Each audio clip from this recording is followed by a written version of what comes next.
Cabinet বৈঠকখনত কেইটামান গুৰুত্বপূৰ্ণ সিদ্ধান্ত লোৱা হয়। আমি ৰাজ্যত পঞ্চায়ত নিৰ্বাচন নৱেম্বৰ মাহত পাতিবলৈ আমি সিদ্ধান্ত গ্ৰহণ কৰিছোঁ। আমাৰ পঞ্চায়ত নিৰ্বাচন হোৱাৰ প্ৰাক মুহূৰ্তত প্ৰত্যেকটো পঞ্চায়ত আৰু জিলা পৰিষদ যাতে দুটা বিধানসভাত নাথাকে। সাধাৰণতে এনেকুৱা হয় অসমত যে আমাৰ এখন পঞ্চায়ত জালুকবাৰীটো আধা অংশ আছে, কমলপুৰতো আধা অংশ আছে, বিশেষকৈ ডেভেলপমেণ্ট ব্লকবিলাক। লিমিটেশ্যনৰ সময়ততো ব্লক হিচাপত হোৱা নাই, গাঁও হিচাপত হৈছিলে। সেইকাৰণে তাৰ আগতে আমি অসমত আটাইবোৰ ডেভেলপমেণ্ট ব্লক নতুনকৈ পুনৰ নিৰ্ধাৰণ কৰিম আৰু সমষ্টিসমূহৰ পঞ্চায়ত, জিলা পৰিষদ আৰু আঞ্চলিক পঞ্চায়তসমূহৰ সীমাৰ পুনৰ নিৰ্ধাৰণ হ'ব। আৰু এই পুনৰ নিৰ্ধাৰণৰ কাৰ্যসূচী আগষ্টৰ 30 তাৰিখে শেষ হ'ব।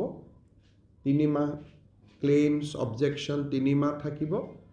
আৰু আগষ্টৰ শেষত শেষ হোৱাৰ লগে লগে ছেপ্টেম্বৰ মাহত ভোটাৰ তালিকা আৰু অক্টোবৰৰ শেষ সপ্তাহত ইলেকশ্যন নটিফিকেশ্যন আৰু নৱেম্বৰৰ শেষ সপ্তাহ ক'ৰবাত যদি ইলেকশ্যন কমিশ্যনে এটা দুটা দিন ডিচেম্বৰলৈকে যাব। আমি এই সময়ছোৱাৰ ভিতৰতে ৰাজ্যত পঞ্চায়ত নিৰ্বাচন অনুষ্ঠিত কৰাৰ বাবে আমি সিদ্ধান্ত গ্ৰহণ কৰিছোঁ।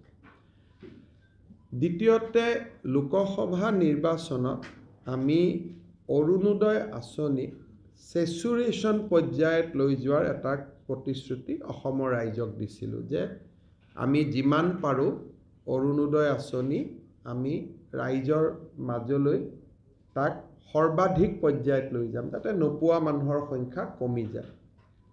তেনেকুৱা কৰিব হ'লে কিমান মানুহক এই আঁচনিৰ অধীনত আনিব লাগিব, কিমান টকা ব্যয় কৰিব লাগিব, এই গোটেই দিশটো চিন্তা কৰি আমাক এমাহৰ ভিতৰত এখন প্ৰতিবেদন দিবলৈ বিত্তমন্ত্ৰী অজন্তা নেওগ, আমাৰ মন্ত্ৰী ৰণোজ পেগু, মন্ত্ৰী বিমল বৰা, মন্ত্ৰী কেশৱ মহন্ত আৰু মন্ত্ৰী ৰঞ্জিত দাসৰ নেতৃত্বত আমি এখন কেবিনেট ছাব কমিটি গঠন কৰি দিছোঁ।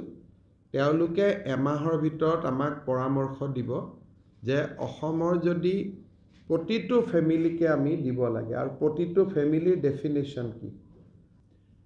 আজি আমাৰ কেবিনেটত আৰু এটা বিশেষ সিদ্ধান্ত হ'ল যে প্ৰচাৰ ভাৰতীৰ লগত অসম চৰকাৰে এখন মেমৰেণ্ডাম অফ আণ্ডাৰষ্টেণ্ডিং কৰিছে, যাৰ জৰিয়তে 10 কোটি টকা ৰাজ্য চৰকাৰে খৰচ কৰিব আৰু প্ৰচাৰ ভাৰতীয়ে 10 কোটি টকা খৰচ কৰিব। আৰু তেওঁলোকে অতিৰিক্ত যি টকাৰ প্ৰয়োজন হয় সেইটো প্ৰচাৰ ভাৰতীয়ে দিব। 52টা এপিছ'ডত লাচিত বৰফুকনৰ এখন তথ্যচিত্ৰ তেওঁলোকে প্ৰস্তুত কৰিব আৰু 52টা এপিছ'ড দূৰদৰ্শনত তেওঁলোকে প্ৰচাৰ কৰিব in all national and regional channels. তাৰো আজি আমাৰ MOU খনত আমি এপ্ৰুভেল দিছোঁ।